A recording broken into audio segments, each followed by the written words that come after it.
Good afternoon, everybody. We'll call the Transportation Technical Coordinating Committee to order for February the 8th. It's just a little after 1. My name is Jeff O'Brien. I'm with the Louisville Metro Government, and I'm going to go Larry Cheney with KIPTA. Matt Mignet, City of Jeffersontown. Craig Butler, Louisville Metro, our Pollution Control District. Justin Tackett, Floyd County. Emily Liu with Louisville Metro Planning Design. Circle and Louisville Metro Public Works. Ida Kobe-Stark. John Watkins, Southern Indiana Transit Advisory Group. Jim Urban, Oldham County. Tanya Higdon, KYTC Planning. Thomas Witt, KYTC. Tom Hall, KYTC District 5 Planning. Bob Stein, United Consulting Engineers. John Callahan with Louisville Metro. Tim Robinson, GRW Engineer. My name is Joe Pavoni, the GRW Engineers. Lori Pacino in the City of Mount Washington. Jeff Shaker with HDR. Brian Mead, AECom. Megan Bennett, AECom. Eric Kurtz, Burgess Michael. Diana Rackler, PFW Engineers. Ricky Bowler, Trimar. Lori Kelsey with KIPTA. Andy Rush, KIPTA. Nick Bale, KIPTA. Sarah Berry, Kipta. Mary Lou Hopper with KIPTA. David Burke with KIPTA. Adam Forsyth, Kista. Ashley Davidson, Kipta. Okay, excellent. Okay. The first item on our agenda this afternoon is approving our minutes from January the 11th. Any changes or corrections? Motion approved. So, Second. second on the motion. All those in favor? Any opposed? Okay, we're at the portion of our meeting where we are open for public comments. This is the portion of the meeting where we can accept comments from the public. Do we have any comments? Going once, going twice. Okay, being none. Moving right along, Larry is going to give us the Transportation Policy Committee report. Yes, sir. The policy committee met January 26th. We had changes in the dedicated funding priorities in both Kentucky and Indiana. We also looked back at 2016, a little bit ahead of 2017, and a review of our achievements as an MPO. We had some administrative modifications to the Transportation Improvement Program, and we had the TPC ratify the election of the officers for this committee. And that concludes the report. Excellent. Thank you, Larry. Okay, item number 5 is a discussion about the Transportation Alternatives Program. Nick, the floor is yours. Sir. So this afternoon, the purpose of my presentation today is to provide an update on the recently revised Transportation Alternatives Program. Transportation Alternatives Set-Aside Program is what it's called now. This is a Federal Highway Administration funding program that has been revised over the years through the different federal acts. This new version of the longstanding federal bicycle and pedestrian program allows for increased flexibility in the amount of funds available in the categories of projects that are eligible. Today I'm going to be asking you to weigh in on 2 potential program changes and also recommend approval of the updated application materials and changes to the selection, processing, scoring criteria. There's a lot going on here. Before I get into the details of the program changes,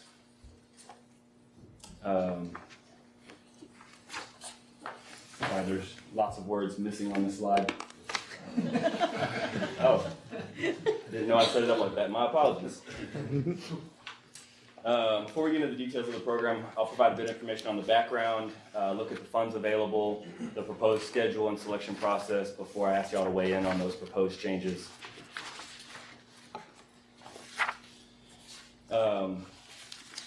Back in 1991, the Intermodal Surface Transportation Efficiency Act was established. It created the first iteration of this program. They called it Transportation Enhancements Activities. It's been revised every bill, whether it's T21, Safety Loop, MAP 21.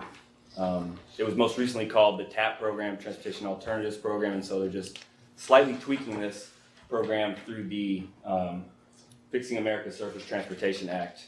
It's now considered a set-aside of the Surface Transportation Block Grant. And 2 key changes that I'm bringing up here today that the MPO has the ability to weigh in on One is that it allows MPOs to set aside up to 50% of the funds that are suballocated to us for this program, and we can set those aside for more traditional surface transportation programs, particularly the STP program. Additionally, MPOs are also able to further restrict the categories of projects that are eligible for funding. So you guys have an opportunity to weigh in there as well. And I'll talk a little bit more about these two specific changes at the very end of the presentation. In terms of the funding that's available through this program, the KIPTA region is projected to receive approximately $231,000 for Indiana, from the state of Indiana, for fiscal years 19 and 20. In Kentucky, we anticipate that we'll receive approximately $1.1 million in each of the years 18, 19, and 20. You'll notice that we don't have any funds available in fiscal year 18 for Indiana. Through our call for projects about 15 months ago, we awarded all of those funds at that time. Also keep in mind, because of state rules, Indiana's funds have to be obligated in the same year in which they're suballocated or apportioned, while Kentucky allows for carryover in most cases. The proposed schedule for the upcoming notice of funding availability is presented here.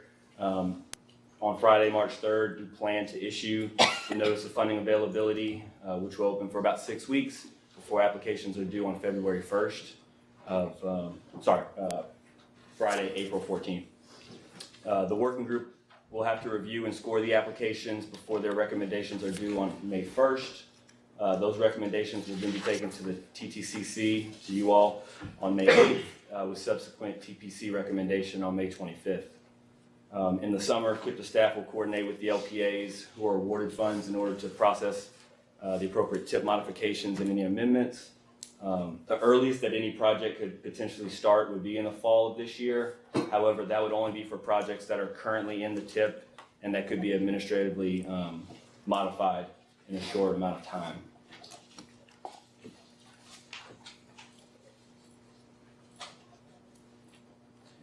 In terms of the selection process, we're not proposing to change much at all from what the TPC approved in August of 2015. Applications will still be evaluated by a 5-member working group comprised of representatives from NDOT, KYTC, KIPTA, TARC, and a TTCC voting member. Each project can still earn up to 100 points based on the 14 scoring criteria. Only one change was made that we have made and proposed is for the selection criteria. That is that we're proposing that the accessibility category be increased from 5 to a 10 point maximum, and that the community impact category be reduced from 10 to 5 to offset that. The purpose of this change is to better reflect the importance of accessibility when it comes to pedestrians in this type of program. And this is one change that you'll be asked to approve.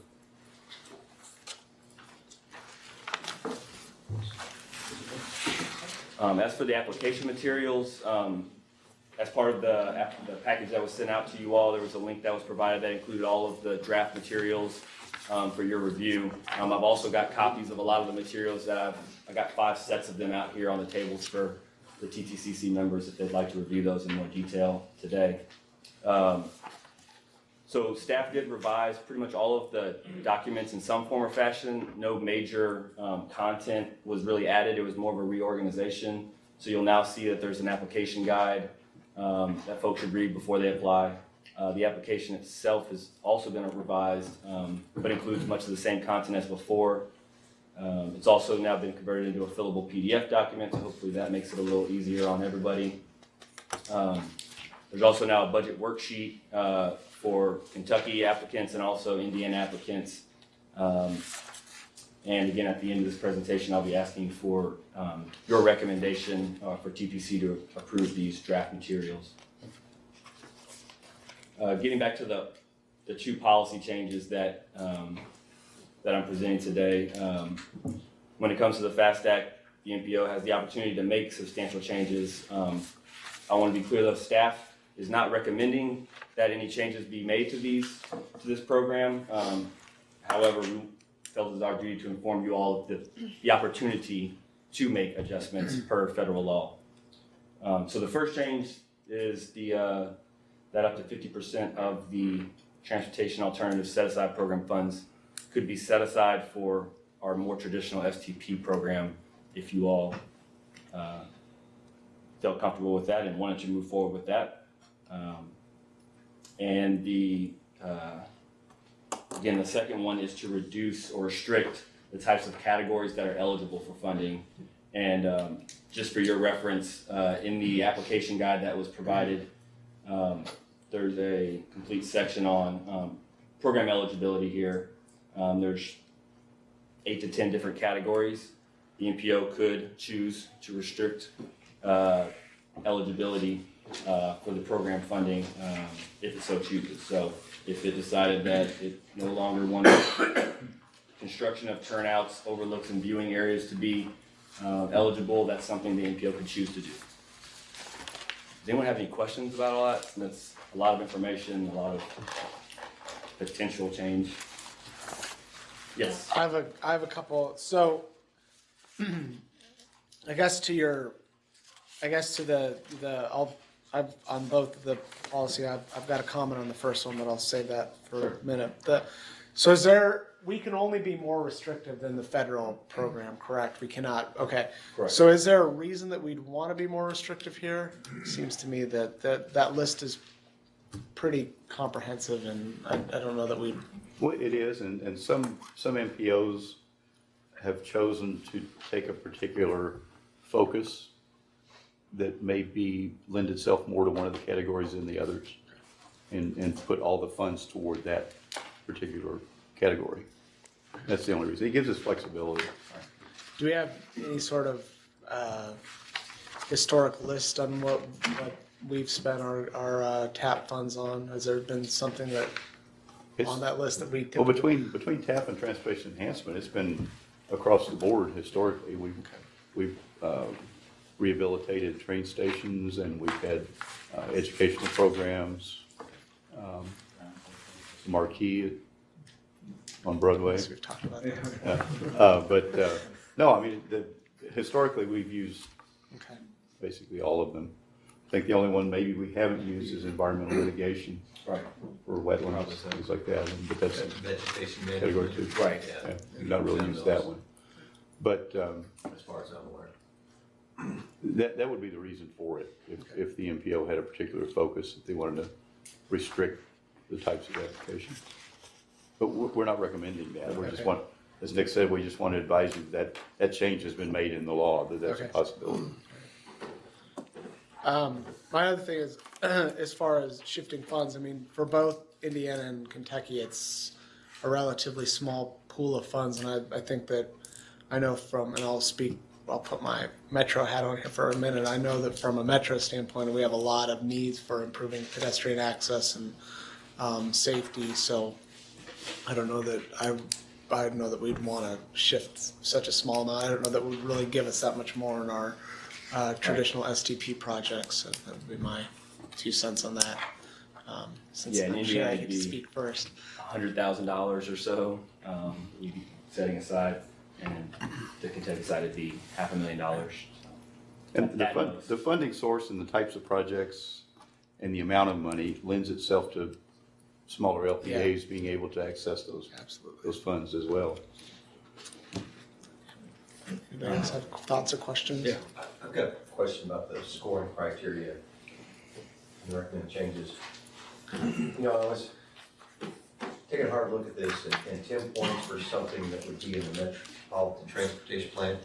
The current Metropolitan Transportation Plan is, at least for Jefferson County, and I think for many of the surrounding counties, is based upon the 1990 thoroughfare plan. Those projects that were in there, they're very car-centric, not very many bicycle pedestrian projects in the MTP. Currently. We're trying to look forward. I agree, but I'm wondering whether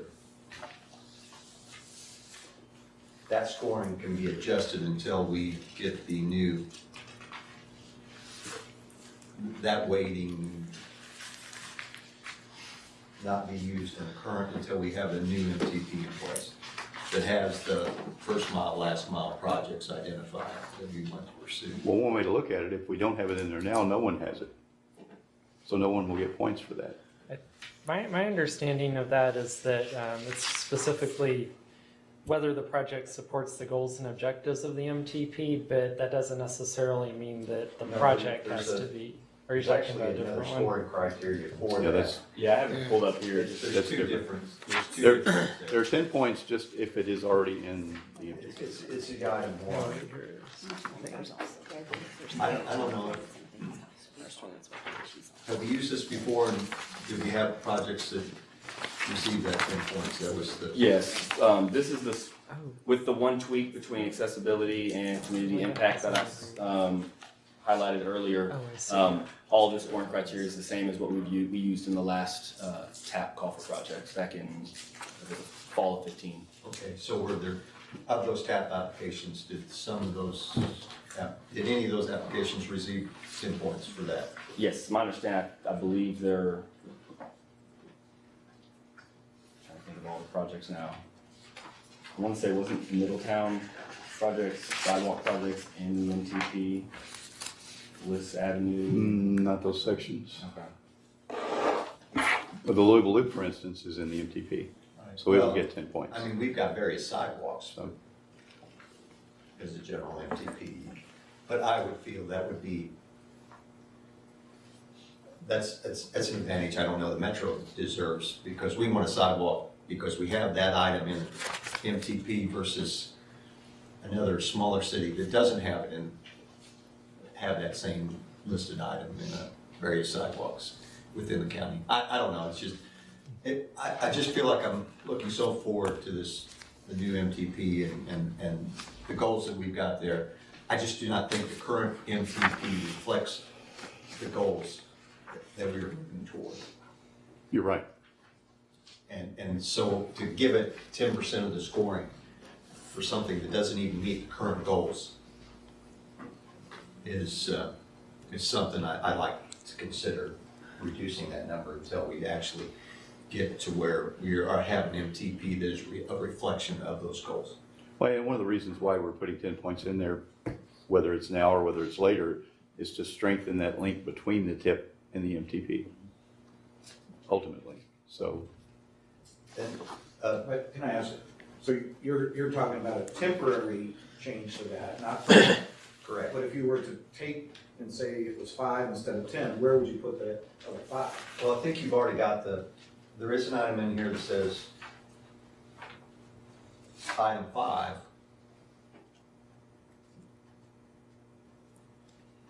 You've already got 10 points there. And I think the intent is that we meet the goals rather than it's in the current MTP. Well, Dirk, to that point too, I mean, number 5 and then number 6 also has a comment about regional transportation system, how the project relates to regional. Well, I haven't gotten there to that one yet, but yeah, a sidewalk and its relationship to the regional transportation system seems, and I don't know if the real desire was its connections to other modes. Yeah, I mean, Or creation of complete. it's that as well. No, it doesn't, it's building on the network of all of those things. Well, it's just what that these smaller projects that we put in for the transportation alternatives programs are usually the short sidewalks or bicycle facilities. It's hard for me to wrap my head around how that is relating to the regional transportation system. Well, I hope it is. Hope it's part of an overall network. You don't want to build a sidewalk that doesn't go anywhere on either end, obviously, or a bike facility. But I'm thinking, our planning level, thinking of sidewalks is, we look for a person to walk to work or to school, or, we're looking at a half mile distance that we want to make walkable to these certain destinations. Bicycle, we'll look at 2 times that, or 4 times that, so we'll look at a 2-mile radius that we want bike connectivity coming to a certain area. Like Central Business District, we're focusing on a 3 miles distance to that CBD. But that does have impact on the region. It doesn't necessarily have a regional or region-wide impact, but it has impact on the region and transportation in the region. That's how we're looking at Well, I it. guess I'd look at a sidewalk, if it was built somewhere that connects to a TARC route should have more priority than a sidewalk that doesn't connect to another, to that transit system. Unless it connects to a community cluster or an employment cluster where. To the density, right. So, Yeah. And I guess regionally, I'm thinking of, you're stepping into arterials and I don't know. yeah, well, it doesn't have to be region-wide to have regional impact. Maybe, I know there's a lot going on in this particular, Yeah, you got action I'm asking. Maybe, why don't I move on to the recommended actions, then we kind of hit them one by one. Okay. And if you have a proposal on, amending the criteria, then that can, maybe be heard. And so, Okay. with that, maybe there's two required action that I need the TTCC to take today. The first would be to recommend approval of the updated application materials. Does that include the scoring criteria? Well, No, that would be separate on That's number separate. 2. Okay. All right. I'll make a motion to approve the updated application materials. Okay, we have a motion. Do we have a second on the this? Second. Okay, Jim's on the second. Any discussion on the application materials? Okay, being none, all those in favor?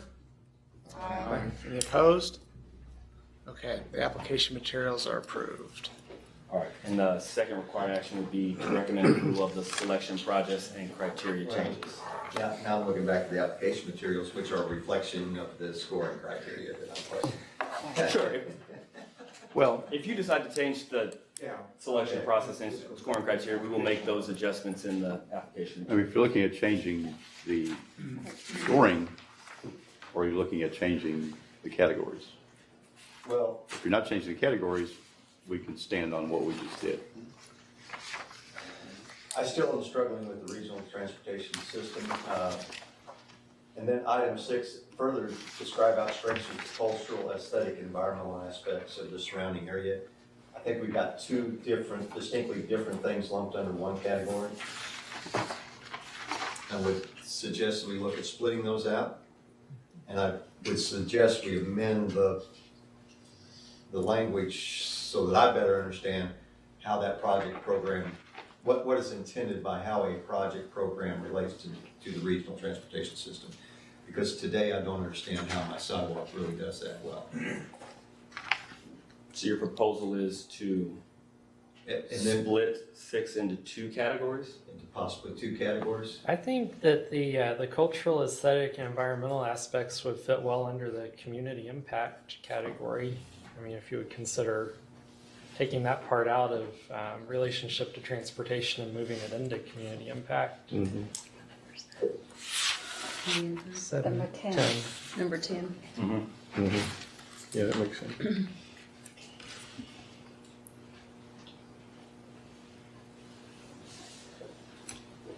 Other, There's also the number 1, if we decide to remove 5 points for that, and then you split the 6, then you can add that 5 point to 6. So that would Actually, be 2. number 1 is a 10-pointer. Right, He's but saying if half. you reduce it to 5, then you have extra 5 points to assign it to another category. That's what I But I was saying don't- earlier, where do you put that if you reduce Right, it? that's what you're asking. We can put it over there. Okay, so is that the proposal to reduce number 1 To 5. to 5 points? Take those 5 points, add them to 6, but then split 6 into 2 categories. describe how the proposed project program relates to the regional transportation system with some clarification. And then a separate category that's for how it strengthens the cultural, aesthetic, and environmental aspects of the Wasn't the idea that. No, I thought Tom That's a 10, not. added a to new 10, category. wouldn't necessarily create That's- another category, yeah. I would Add leave it to that. 10, don't make a new category. Exactly. Yeah, so I remove- like that notion, so. Remove the And further increase. describes and wordsmith that into number 10. Okay, so reduce number 1 from 10 to 5 points. Increase number, Here's what I'm gonna suggest, let's take the language and put it where it needs to be in one motion, then discuss the 5 points, instead of gobbledygooking them together. I think we're clear on this language of 6, taking out the cultural, all that, and putting it in 10. That makes it real clear. Then the next question is, what do you do with the We need 5 to go back points? and That's just me application being materials, Larry, and That's do all. that. They wordsmith the So categories. We need to go the, back. what's the, would somebody like to make a Give it motion, a vote. perhaps, make this a little We simpler? just did a motion in a second. Okay, yeah, I'd like to make a motion to Materials, do we vote on? We voted on materials. remove the So we need- language that says further describe how it strengthens the cultural, aesthetic, and environmental aspects of the surrounding area. And move that language from number 6 to number 10, community impact. Second. Oh, okay. Before we do that, we're gonna using Billy Bob's rules of order here. We need to go back to the application materials because we talked about. I just asked Larry since we just this points are okay. We can mess with the points, but I think that the description of what those points mean are in the application materials. So we need to go back and adjust the application materials. So. Well, can we just rescind what we approved earlier and start all over again? Do this first and then do the application?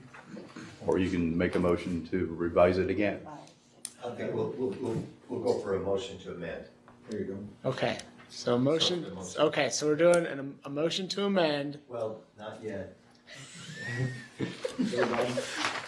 I want to, I mean, until we get these, okay. I want to make a motion to amend approval of the updated application materials to reflect any revisions to the scoring criteria. Well, can we not do it all at once? Right. Can we finish with the application and then go to the scoring? Yeah, I thought you just said we couldn't change the scoring, we went back to the. We can change the scoring separate from the application materials, but to wordsmith the descriptions, we need to change the application materials. So we really need to do that before we go back and revisit the application materials. That's why I say, just make a motion to withdraw the last approved motion and start all over again. Yeah, that's probably a good idea. Just scratch that out of the record and let's start with, Well, if it would have been a motion, it was fine, but it was a vote, I know. so. Okay, we need another motion to amend the application materials that we just approved, by Based the way. on, The discussion here. Okay, I will make the motion to amend the application materials to remove the language relating to cultural, aesthetic, and environmental aspects in the relationship to transportation category, and move that to the community impact category. Okay.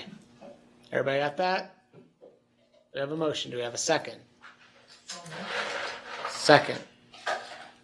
Any discussion on that before we vote? Nick, Larry, any comments? Okay, so our motion on the floor is to amend the application materials which we just approved to modify item number 6 and removing the phrase as it relates to the cultural, aesthetic, and environmental aspects, and add that to item number 10, community impact. All right, motion by Thomas, second by Aida. All those in favor? Aye. Any opposed? Okay. Now, now we're going to talk about the scoring. All right, clear as mud? All right.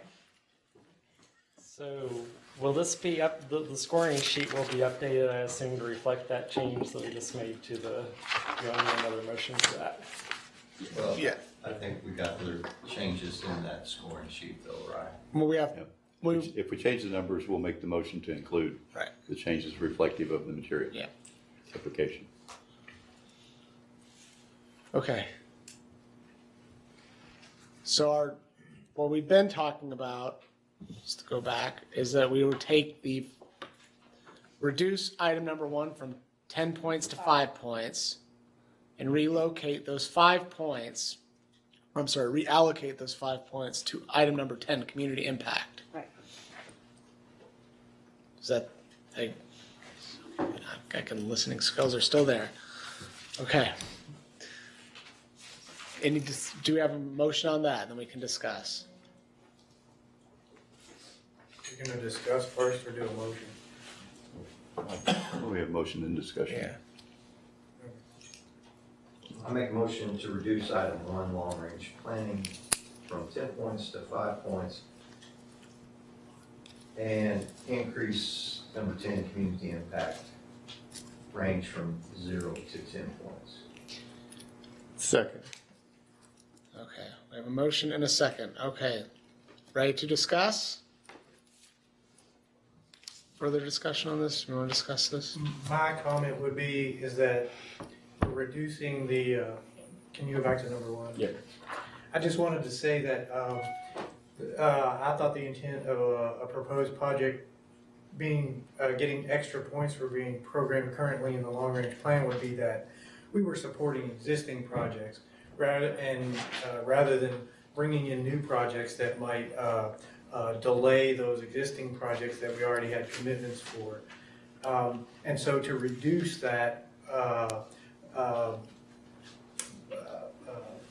criteria, to me, reduces the importance of planning up front. But that's just my opinion. But this is a temporary situation. Hopefully that will change in the not too distant future. And to Dirk's point, historically, those types of projects are not in the long-range plan currently.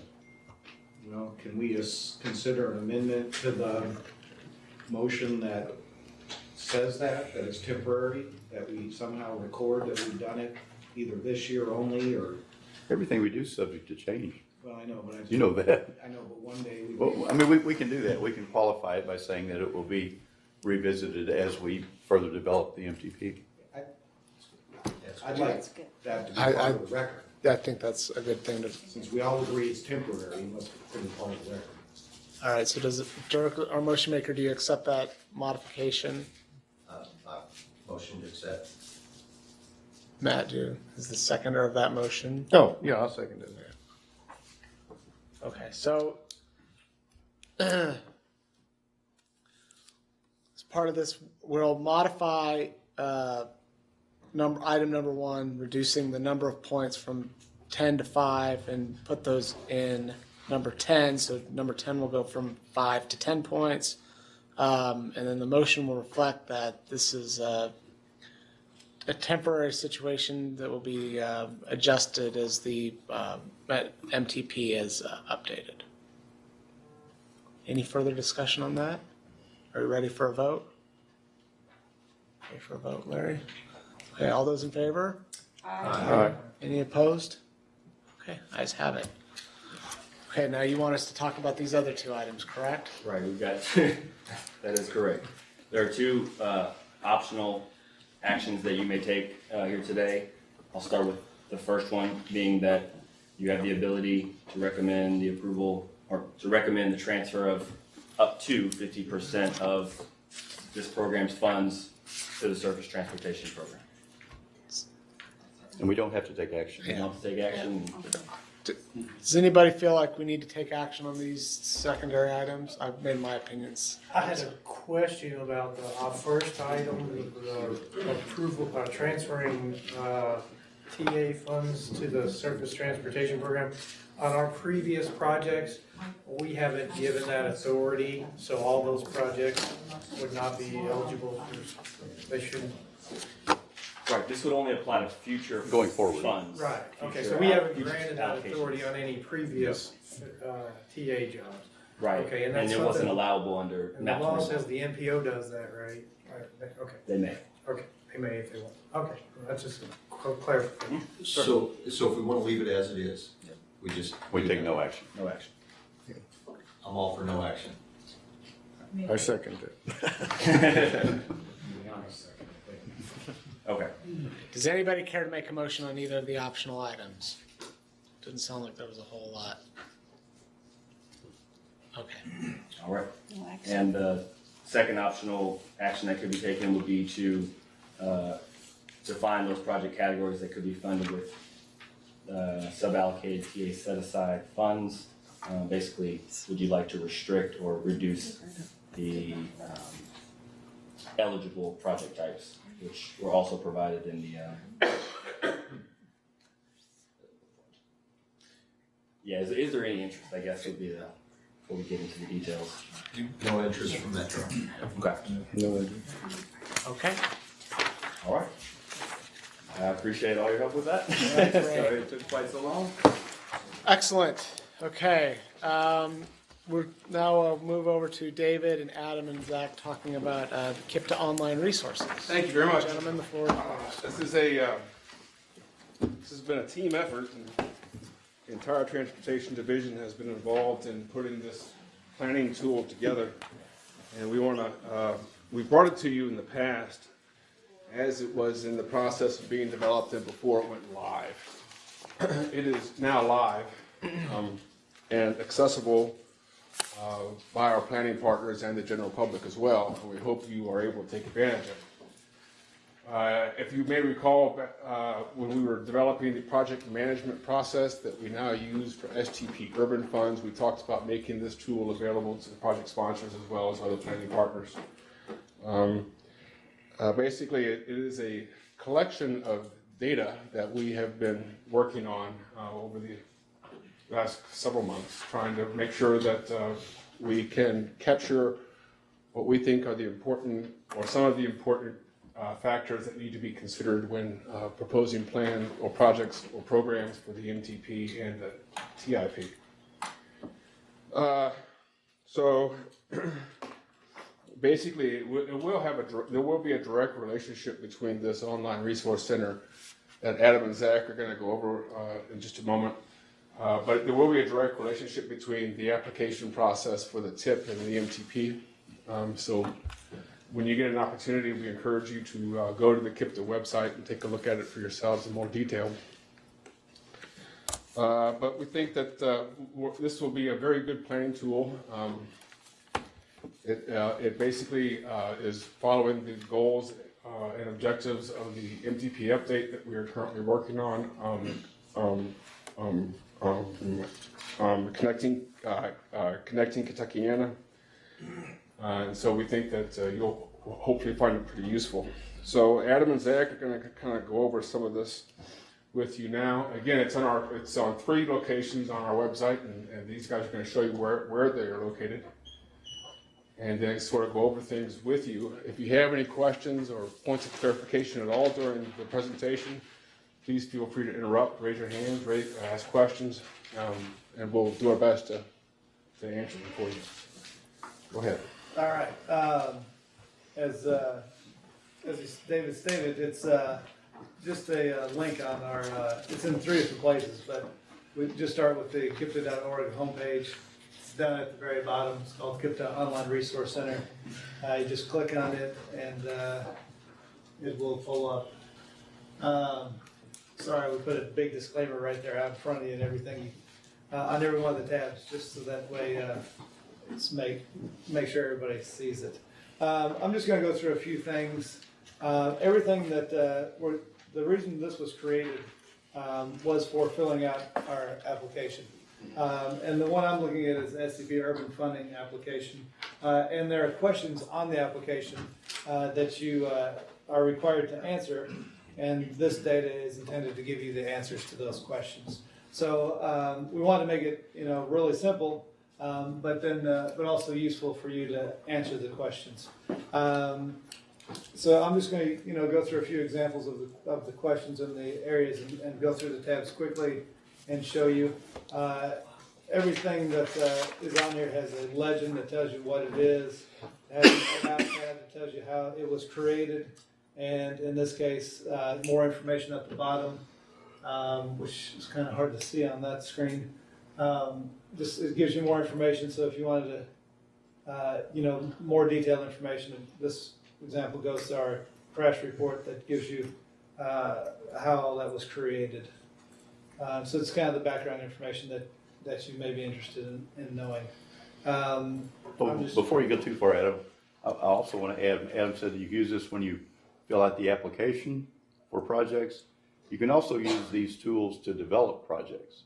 You can look at where the crashes are, you can see where the gaps in the sidewalk and the bicycle network are, and use that as a tool to help you as you develop your projects, not just going for funding. Right. And another thing I should mention is, this is, all the data on this will be changing. So, as we get changes to, things, as time goes on, we will put this on the site and so you can still use it in the same way, but it will have updated data, which will be reflected on the homepage and on the about page. It will tell you when the data was last updated.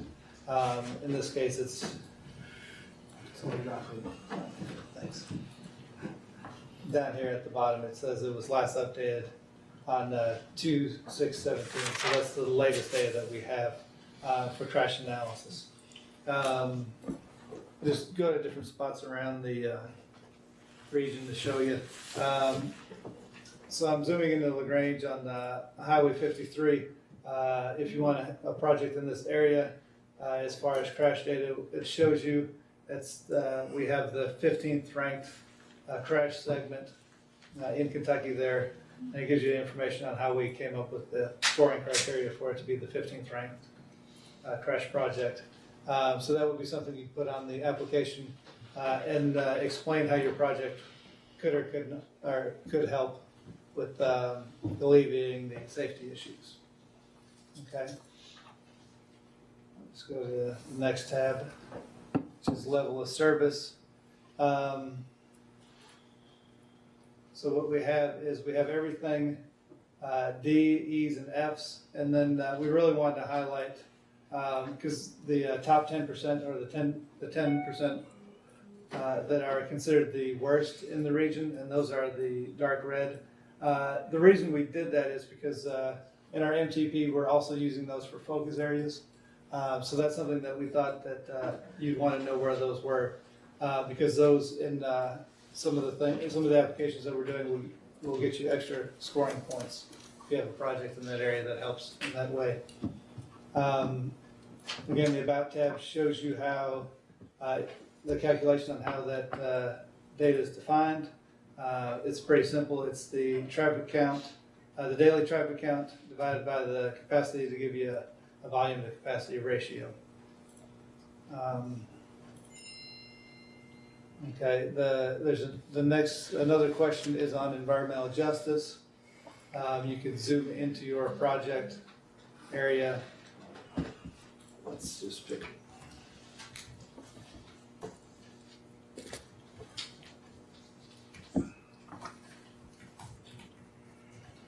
The disclaimer is just a splash screen, so you can click. You don't have to click on the X. You can click anywhere, and it'll go away as soon as you start using the map. So I just picked 100 West Court Avenue in Jeffersonville as a potential project area, and it would get points for environmental justice. It is in an environmental justice area.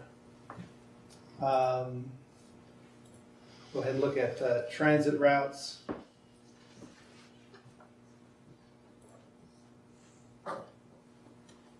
So if you zoom into the same area, you can see that there's a transit route. This might seem kind of silly, but in the software I have on my desk, the rolling bar goes one way for zooming in and out, and on this it goes the other way. So I'm a little confused, so I'm zooming the wrong area, and I apologize for that. So you can see there's, here's where the area was, but there's two different transit routes that go through there, 70 and 71. So, just another question that you get answered by looking at the data. We also have a link to TARC's website if you have any questions about an individual route or when it goes through there or anything related to TARC. There's a link on that page.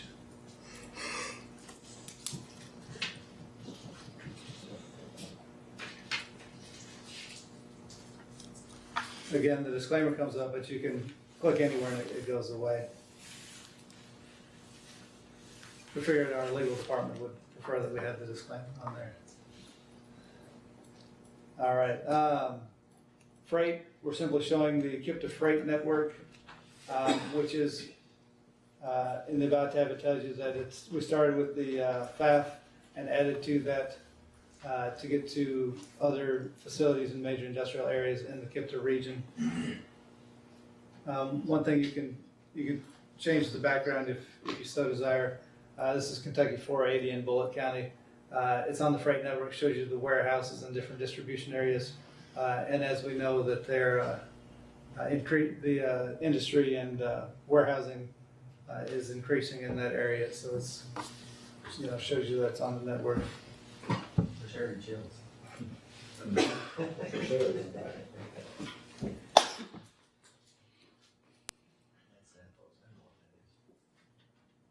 All right, we have functionally classified roadways. Again, it's one of the things that we had a little bit of issue is that in Indiana and Kentucky, the functionally classified roadways are one is an older system and one's a newer system. So for right now, we labeled it by the road type. The numbers are different. We understand in the future though that they will both follow the same system. And anything that you're interested in feature, you can just highlight it, click on it, and it gives you a drop-down menu of what it is. Traffic volume. This is the exact same map that Andy's put out on our website in the past. Basically, it just answers the question of the average daily traffic in an area. So simply zoom into your area, click on it, gives you the where the route is, the count, the year, and the source. You used to use color coding on that, didn't you? Yeah, the one that's on our website will still have that, and the color coding represented the year of the count. Right, simply the year of the count. We've got some data capacity issues with this that. We could do that. I mean, is that something you would like to see? No, it's okay. I never really remember what color. That was a request somebody put in one time, and I've left it that way. And if it bothers people, I take it off. What we need to. I just wanted to explain to me. Yeah, the intention is to keep these both. Yeah, we'll keep them both, and they should be updated simultaneously, so they would never conflict with one another. Okay. Right. Yeah, we're on this application. We're going on simplicity, so we're trying to make it as easy as possible. It works for me. Okay. Now, in the summer and early fall, KIPTA went out with a staff of. There were 4 of us or 3 of us in the car at any one time, and we went out and collected a bicycle and pedestrian inventory in all the functionally classified roads in our region, and this is the result of that. I think this is probably the first time that we've shown it online to you all. So essentially what it is we use the road mile points beginning and ending of each segment and just inventoried sidewalks, sharrows, bike lanes, crosswalks throughout our region. So when you zoom in, because it is tied to the street center line, you're going to see where it's sort of, if you turn on the imagery, it doesn't match the imagery exactly. And that's because it's tied to like I said, it's tied to the road center line. But the purpose of the information is good. We can show you gaps in sidewalks. We can show you connectivity of bike lanes. So that's what the inventory is to be used for. As a way to find areas of need. Where you have a gap that needs to be addressed in sidewalk and bike inventories. And again, that's something that's 2 boxes on the application.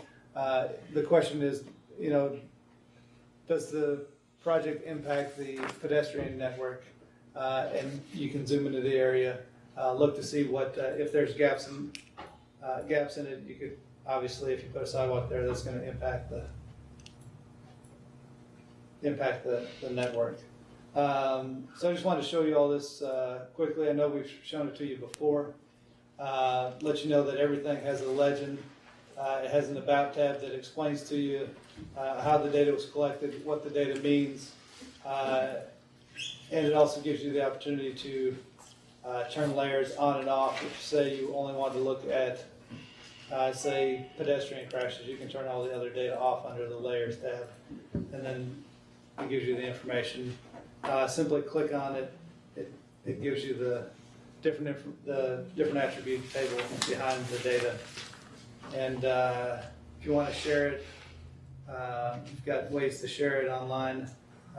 Again, you can change the background, zoom into an address, and you can go to our webpage if you need additional information. And basically, that's what we have for now. Dave's going to talk about some of the other things that we're going to add that are also on our applications coming in the future. Yeah, this is an ongoing process that will never end.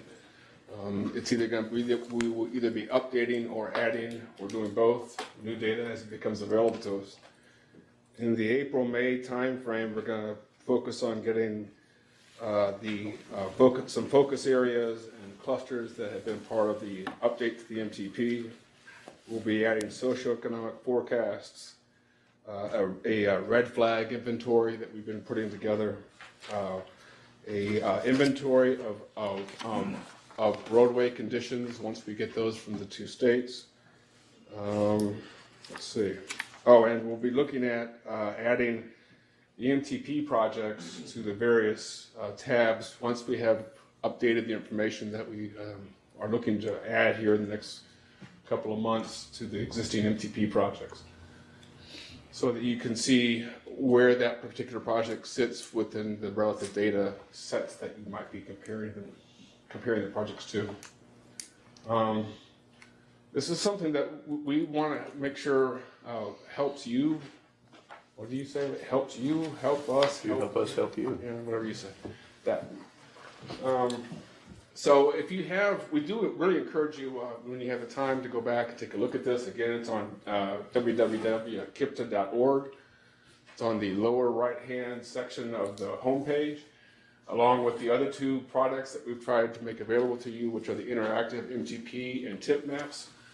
And then if you have suggestions or comments or things that we can make this a better tool for you, please call Larry or email Adam or Larry and myself, whatever you want to do. But anything that we can do to help you in the planning process will ultimately help all of us.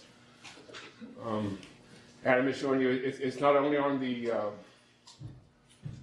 the front page of the website, it's also on the tip page, deeper in the website, and the MTP page. So if you do want to look at that, there are several places you can go. And we, again, want to try to make this as helpful to you guys as possible.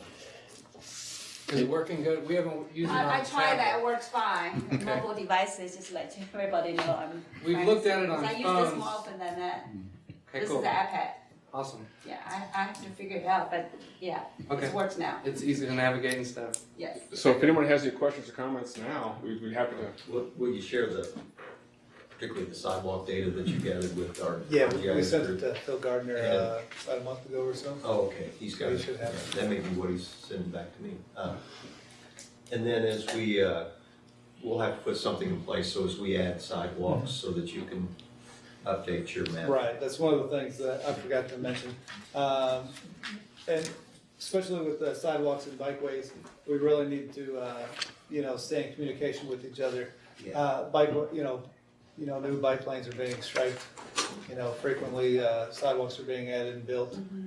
We're gonna go out and do our best to, update the information as we can. I know there were a lot of different entities that haven't flown new imagery recently because they're waiting for the bridges to be done. So once we get those images, we'll be able to, go through it and look at the gaps we have in the functionally classified roads and see if any of those have been filled in. Those are things we're gonna do, but, it's important for us all to work together to share that information, because those are gonna be the ones that change the most, so. Other questions? Thoughts? Okay, great. Thanks, gentlemen. Next up, Lori's going to give us an update about freight. Yes, it's time for a little freight. Thank you. Well, cracked over here. I think I actually will sit down if you all do not mind. Okay. With the FAST Act, there not only were some teeth put in with the FAST Act for freight, but there was also some money put in with it as well. So we're actually starting to see some things happen in the world of freight.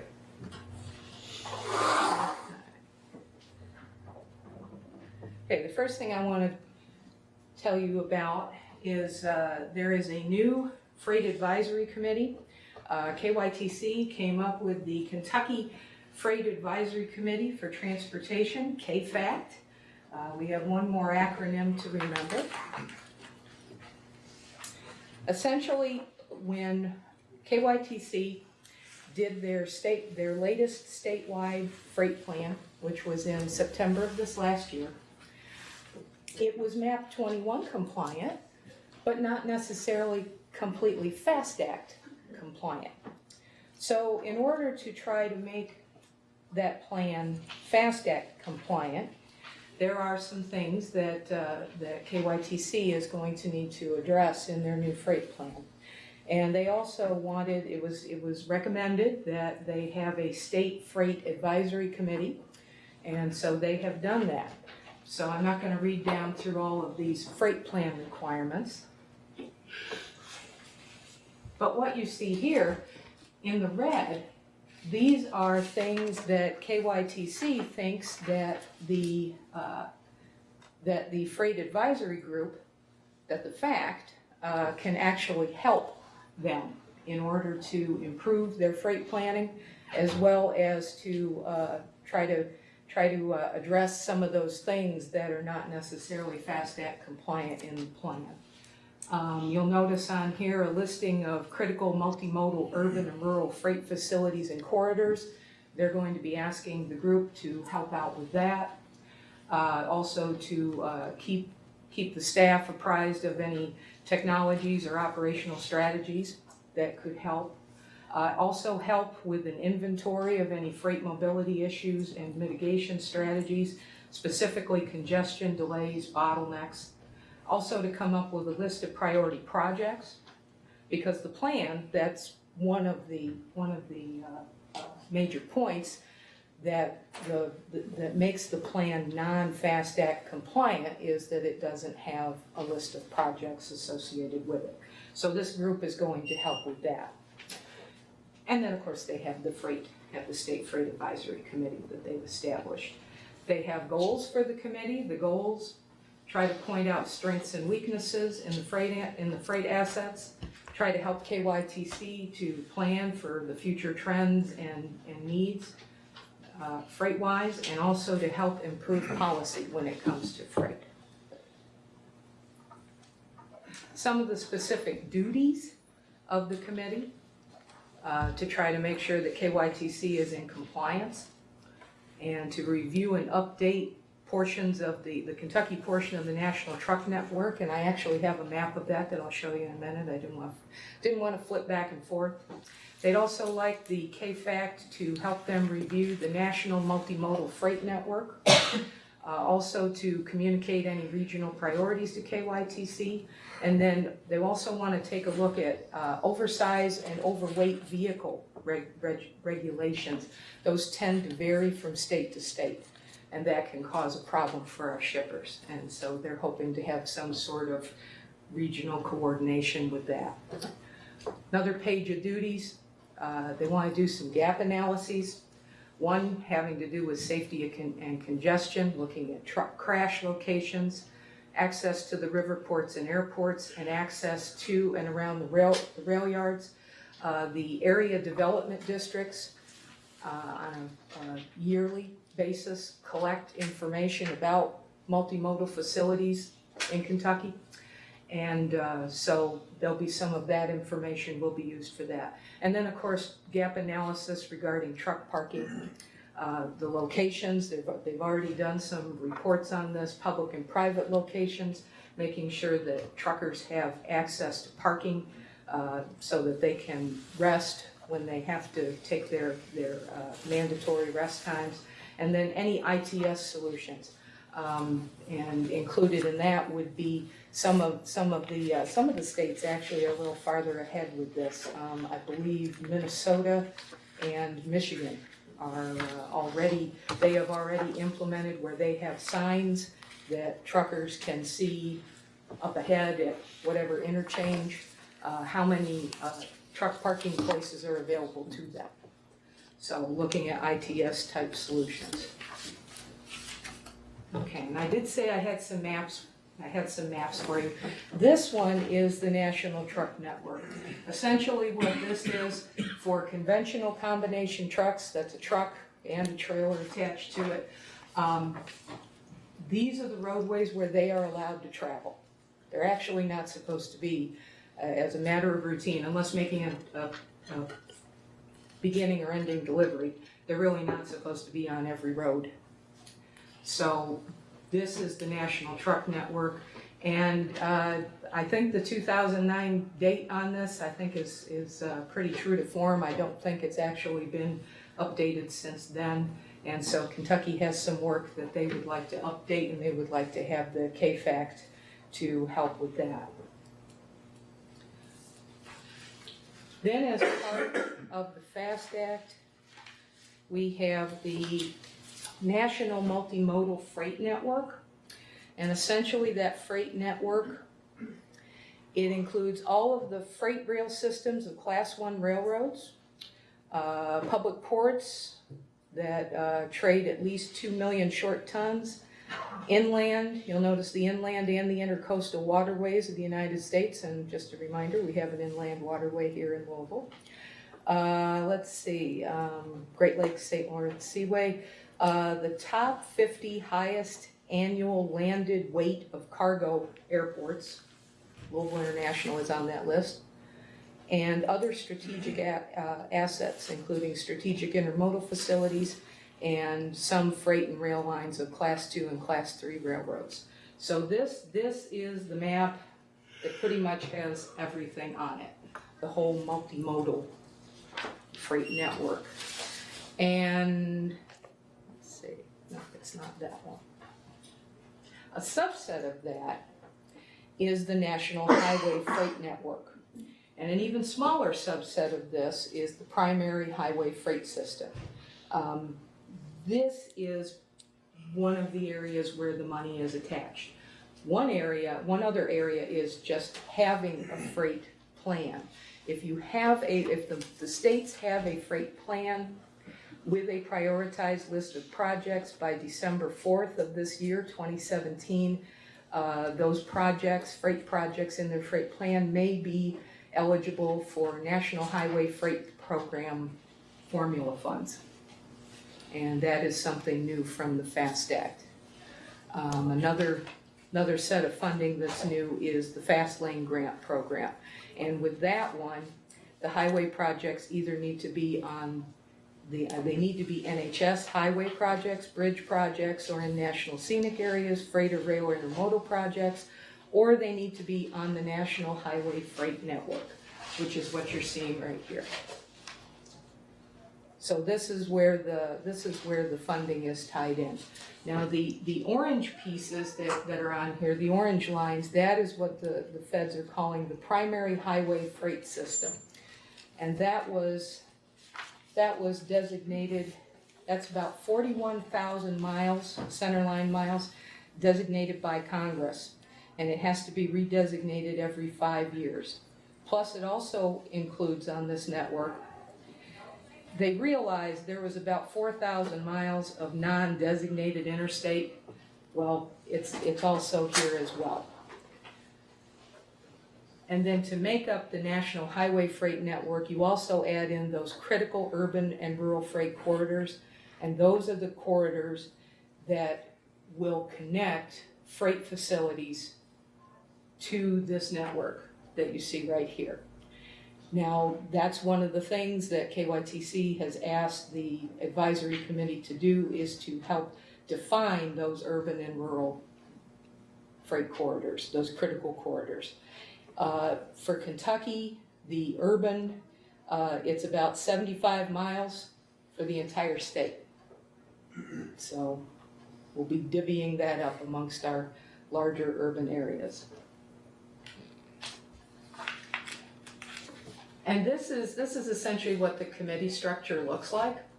I've been told that at some point this needs to go through some sort of vetting by the legislature, but I don't know if that has happened yet. But it's a good mix of modes, state as well as local government, and you see we were able to be involved there.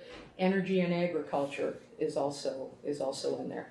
The next meeting of this group, we've got a lot of work ahead of us. The next meeting of this group is going to be in April during the Kentucky Regional Freight Conference. Another another group I wanted to let you know something was going on. The WATAB, the Water Transportation Advisory Board, and I've spoken to you about them before, and they met a few weeks ago. Just a reminder, these are our public river ports. In particular, you'll see next to Jefferson River Port International, just to the south of that, you'll see the Meade County River Port Authority.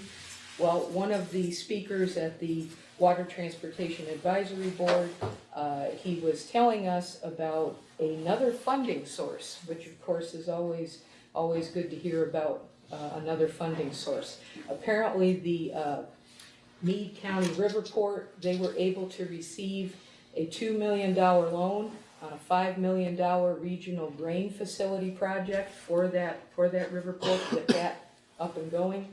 They were able to get that from the Kentucky Agricultural Development Fund.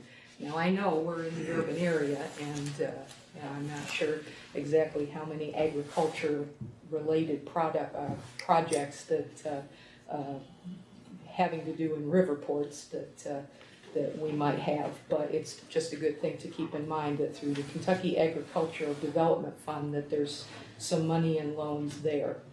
This also is the group, the Water Transportation Advisory Board. This is the group that the Kentucky River Port Improvement Program is aimed at.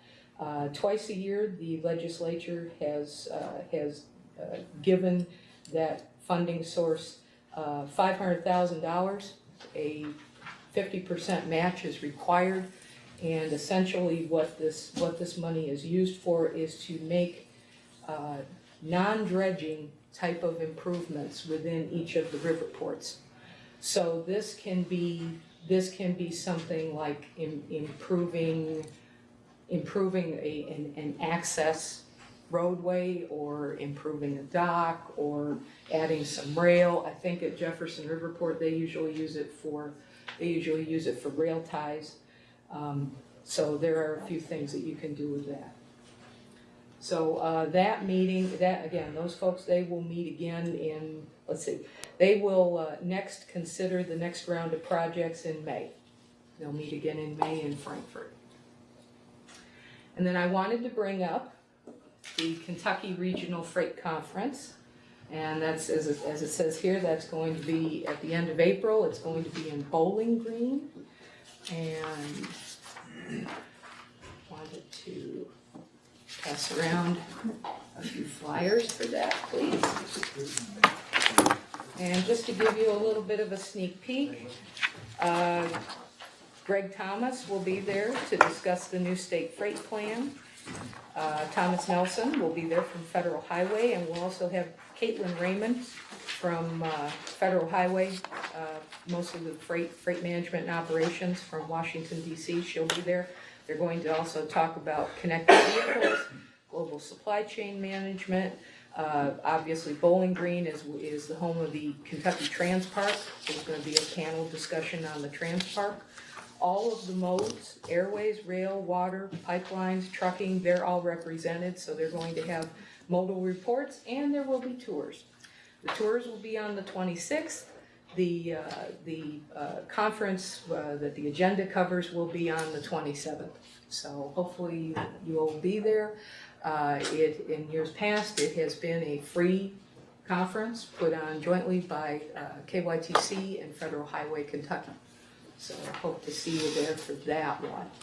And the only other thing, I have a small pile of Indiana logistics directories, a lot of good information.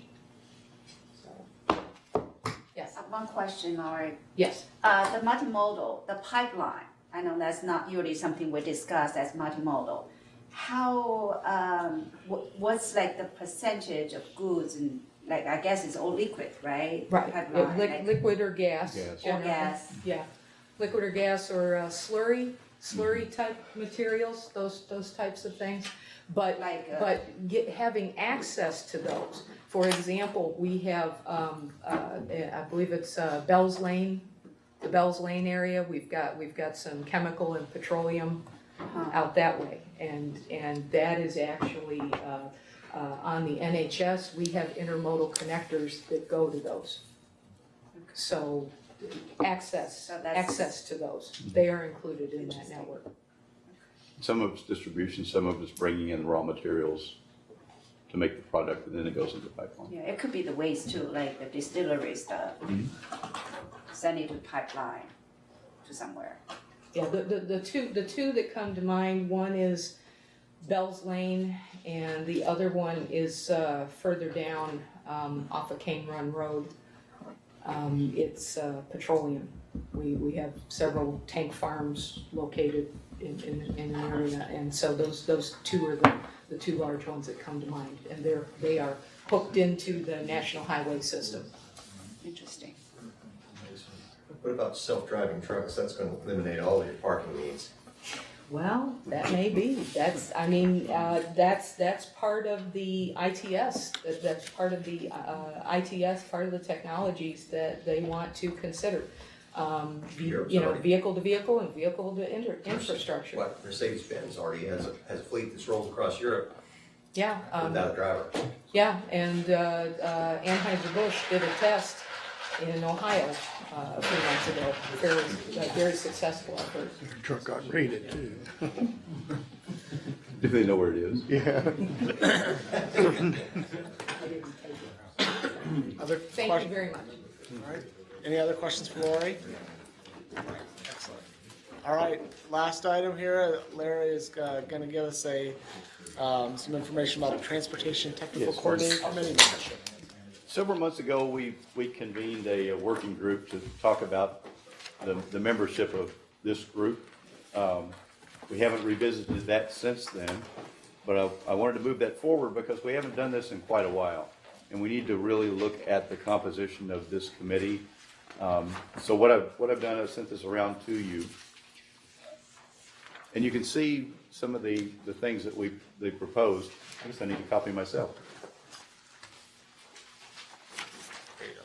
Okay, we'll just share. Okay. It listed the people that participated in the working group. But what we tried to look at initially was the TPC, and is the TPC actually represented on the TTC across the board? And that's not the case. The city of St. Matthews, for instance, is on the TPC, but it's not represented with this body. City of Shively, the same thing. City of St. Matthews, the same thing. It's something that we really need to remedy, I think, for the composition of this body. The second thing that we looked at was planning departments. We've got representation from Jefferson County and Oldham County and Clark County, but we do not have specifically Floyd County and Bullitt County. So we wanted to do that. The other thing was Jefferson County League of Cities.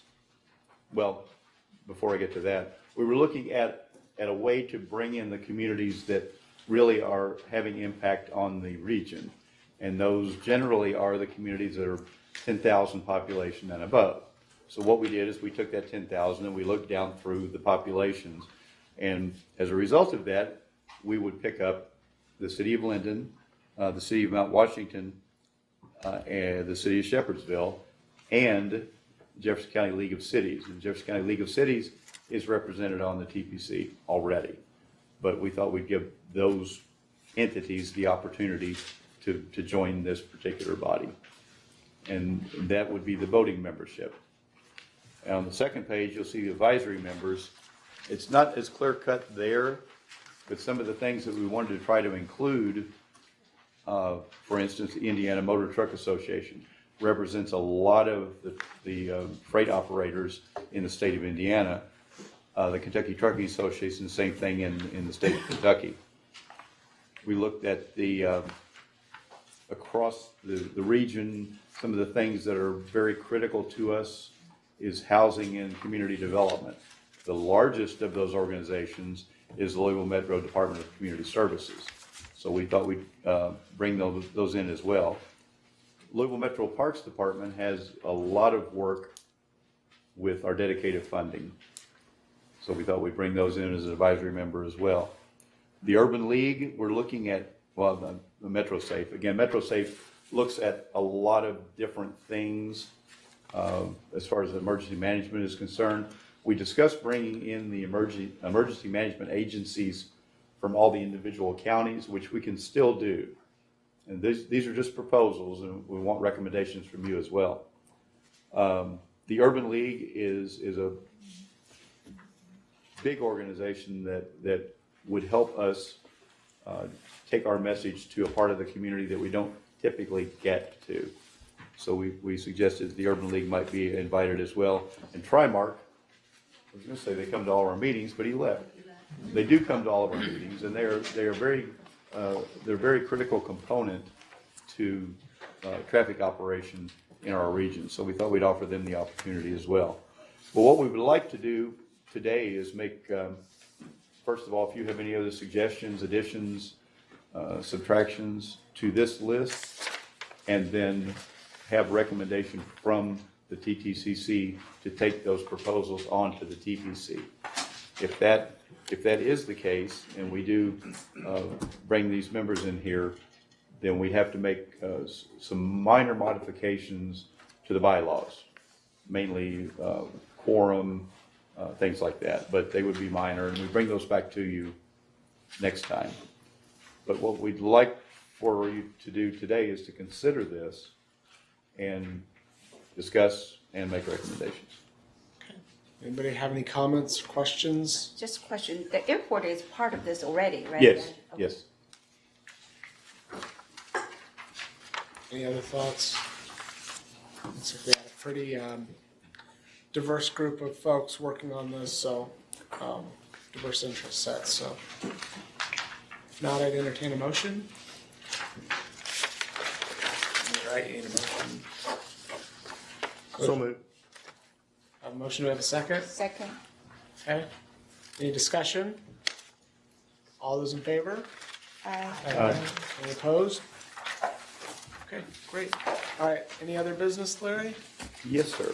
Well, to clarify that was Matt and Emily? right? Emily, yes, Matt and Emily. Yes, one other thing, and I apologize in advance for the late notice on this, but we are with, in partnership with Federal Highway Administration, next Thursday, we are bringing them in for some Title VI training. And it's an all-day workshop. We'll be bringing lunch in. It is free, except for the lunch if you choose to pay for that. And we would like to see, this is coming from Federal Highways Indiana, so there may be a little bit of focus toward the Indiana, but I'm urging them to take a little higher level look at this and make it very applicable. Obviously, the law is applicable in both states. The way that the states approach it is a little bit different, but I think in the not too distant future, the way that the states approach it will be very, very similar, and the requirements are going to be a little more stringent. And anyone and everyone is invited. You can pass this on. I will be sending out an email invitation to TPC, the board members, and some other people that might be interested later this afternoon. Great. Sounds like a great opportunity. We have anything else? If I might, the KIP to ITS architecture is being updated, as most of you all know. Many of you all were at a workshop late November. The draft is out, and many of you probably got the email from me. The comments are due on that draft by next Friday, the 17th. Right? By the 17th, whatever week that is. So please, if you have any questions, let me know. The comments can be uploaded right then and there on the site. You can send them to myself. You can send them to our consultant. Like I said, by the 17th, please take a look at your agencies. You're listed as stakeholders, and please take a look at make sure your agency is properly represented and how that information is displayed. Again, by the 17th. Appreciate it. All right. Anything else? I just would like to comment on the Title VI. Thank you for sharing the information. I wish we would know earlier. The reason is because this is really important, and the FDA and FHWA and TCRP program are really focused on the Title VI, especially focused on NPO and transit agencies. And TCRP is actually Transportation Cooperative Research Program, is developing a project with focus on Title VI development, impact on minority and low-income population. So very, very important training for all of us. I mean, I don't know how many people can attend in a week. I am part of the TCRP project, also watching the entire process. I wish I could be there. Maybe I can reschedule something, but it's really, really important. So I encourage everybody who is available to attend. Well, we do apologize for the late notice on the meeting. We had to receive confirmation from Federal Highways to make sure they could be here. But I urge you all to participate if you can. Is there likelihood that this would be repeated over time? Yes. Like annually or possibly? Maybe not annually, but every few years, certainly, because Primary target is individuals as project managers or as institutions? this actually touches every one of us in some way, because everything that we do. I can see how it would be valuable to do it. And I'm just asking because certain little metro has a Title VI plan and program and all that, but as in, this is not a training I've ever been through. But if you're a project manager, this is going to be critical. Coincide with a regular monthly meeting we have over at the Education Cabinet. That I don't know that they want us to skip as good as this is. But FHWA was moving it from district to district. I think they're finished though. I think they've taken it all the way around the state. They're extending it to the opportunity to us now. Anything else? Okay. You have a motion to adjourn? Motion to adjourn. Second. All those in favor? Any opposed? Adjourn.